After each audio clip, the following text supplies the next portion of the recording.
నీకోసం మంచి మాటలు మిత్రమా. నువ్వు గెలిచిన తరువాత అదుగో నేను చెప్పాను కదా మా వాడు సాధిస్తాడు అని అంటూ మాట కలిపేవాళ్లే ఎక్కువగా ఉంటారు. నువ్వు ఎంత కష్టపడుతున్నావో ఎవ్వరికీ అవసరం లేదు. చివరికి నువ్వు ఏం నిరూపిస్తావో దాని మీదే నీ జీవితం ఆధారపడి ఉంటుంది. లక్ష్యం కోసం ప్రయత్నించే వాళ్ళు లక్షల్లో ఉంటారు, కష్టపడేవాళ్ళు వేలల్లో ఉంటారు. కానీ వాళ్ళ గురించి ఒక్క మాట కూడా మాట్లాడని ఆ నోళ్ళు, కేవలం గెలిచిన ఒక్కరి గురించే ఆ నోళ్ళు మాట్లాడుతూ ఉంటాయి. ఇక్కడ కష్టాల గురించి చర్చలు జరగవు. విజయాన్ని మోసుకొచ్చేవాడినే భుజాలపై ఎత్తుకుంటారు. అందుకే నీ కష్టాల గురించి ఎవరికీ చెప్పకు, నిశ్శబ్దంగా పోరాడు. నీ విజయమే ఈ ప్రపంచానికి నీ కష్టం గురించి బోధిస్తుంది.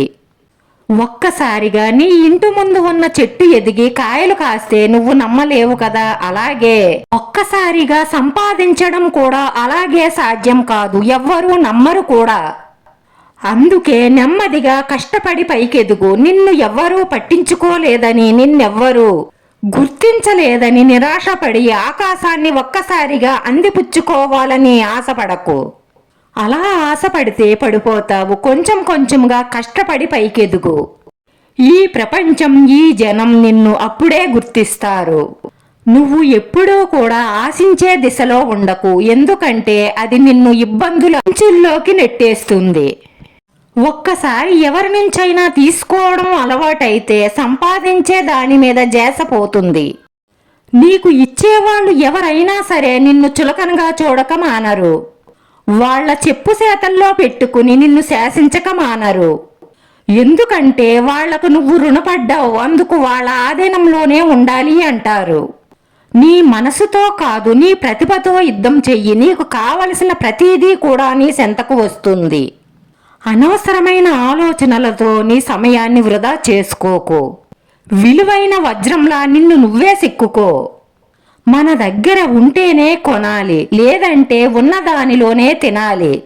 అలా కాదు, అప్పు చేసైనా సరే ఆడంబరంగానే ఉంటాను అంటే పెద్ద అగాధంలోకి వెళ్ళిపోతావు, జాగ్రత్త. జనం కాదు నీకు గొప్ప, నీ కుటుంబమే నీకు గొప్ప, నువ్వే నీకు గొప్ప. ఎందుకంటే జనం వాళ్లకు నువ్వు ఉపయోగపడతావు అంటేనే నీతో మాట్లాడతారు. ఉపయోగపడవు అని తెలిస్తే ముఖం చాటేస్తారు. కుటుంబం అలా కాదు.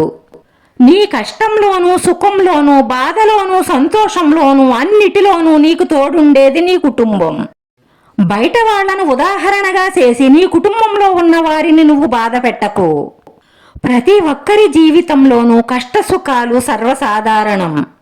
కష్టం వచ్చిందని కూలబడిపోకు, లెగు, పైకి లెగు.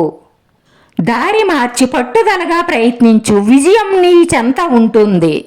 ఈ రోజు నువ్వు ఓపికగా ఉండడమే రేపు నీ భవిష్యత్తుకు పునాది. మనల్ని అర్థం చేసుకునే వారితో మనం ఎక్కువగా వాదించవలసిన అవసరం లేదు. అలాగే మనల్ని నిజంగా కావాలి అనుకునే వారి దగ్గర ఎవరు ఏం చెప్పినా భయపడవలసిన అవసరం లేదు.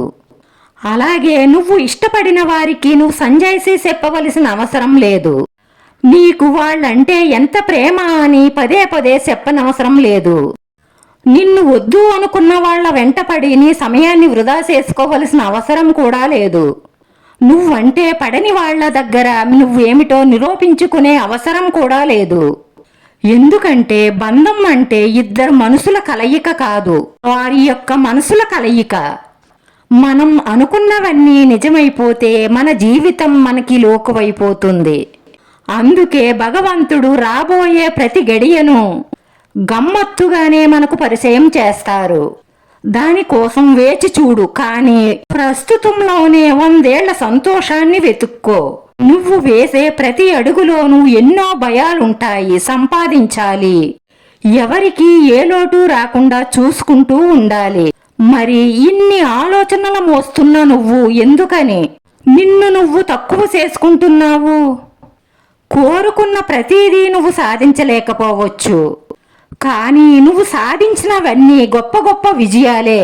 ఎందుకంటే ఈ దినదిన గండం రోజుల్లో మధ్యతరగతి కుటుంబాన్ని లాక్కొని వస్తున్న యోధుడివి నువ్వు. అలాంటి నిన్ను దాటేదెవరు, నీతో పోటీ పడేదెవరు? నువ్వు ఒక అడుగు వెనక్కి వేశావు అంటే అది నీ పరిస్థితి వల్ల కావచ్చు. నువ్వు పోటీకి దూరం అవుతున్నావు అంటే అది నీకుండే గజిబిజి జీవితం కావచ్చు. అంతేకాని నువ్వెందులోనూ తీసిపోలేదు. అంతేకాదు, నువ్వు ఎందులోనూ తక్కువ కాదు. ఎందుకంటే నువ్వొక మధ్య తరగతి మేళం బంగారానివి.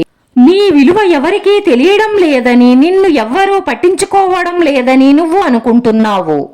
అది నిజం కాదు. నీ వాళ్లకు నీ విలువ తెలుసు, కానీ తెలియనట్టున్నారంతే. నువ్వెప్పుడూ నీ కుటుంబానికి గొప్పే, అలాగే నీ కుటుంబమే నీకు గొప్ప అవ్వాలి. అది ఎప్పటికీ మర్చిపోకండి. దగ్గర డబ్బు ఉంటే నీ చుట్టూ పనికిరాని వాళ్ళు చాలా మంది చేరతారు. నువ్వు పేదరికంలో ఉన్నప్పుడే నీ కోసం నిలబడేవారెవ్వరో తెలియజేస్తుంది. ఎట్టి పరిస్థితుల్లోనూ సహనాన్ని కోల్పోకు. నీ సహనమే నీకు విజయానికి, నువ్వు చేరవలసిన లక్ష్యానికి దారి చూపుతుంది. అన్నీ ఉన్నప్పుడు వాటి యొక్క విలువ మనకు తెలియదు. ఇక అవి దొరకవు, దరి చేరవు అనుకున్నప్పుడే మనకు సరిగ్గా తెలుస్తుంది అవి లేని లోటు ఏమిటో అని. అది మనిషైనా సరే, వస్తువైనా సరే, ఏదైనా సరే మనకి అందుబాటులో ఉన్నంత వరకే. ఒక్కసారి చెయ్యి జారిపోయాక తలచుకుంటూ తల్లడిల్లిపోవడం తప్ప ప్రయోజనం ఉండదు. ఇన్ని మంచి మాటల్లో మీకు ఏ మంచి మాట నచ్చిందో కామెంట్ చెయ్యండి. వీడియో నచ్చితే లైక్ చేయండి, షేర్ చేయండి, సబ్స్క్రైబ్ చేసుకుని పక్కనే ఉన్న బెల్ ఐకాన్ క్లిక్ చేస్తే నేను పెట్టి ప్రతి వీడియో కూడా మీకు వెంటనే నోటిఫికేషన్ వస్తుంది.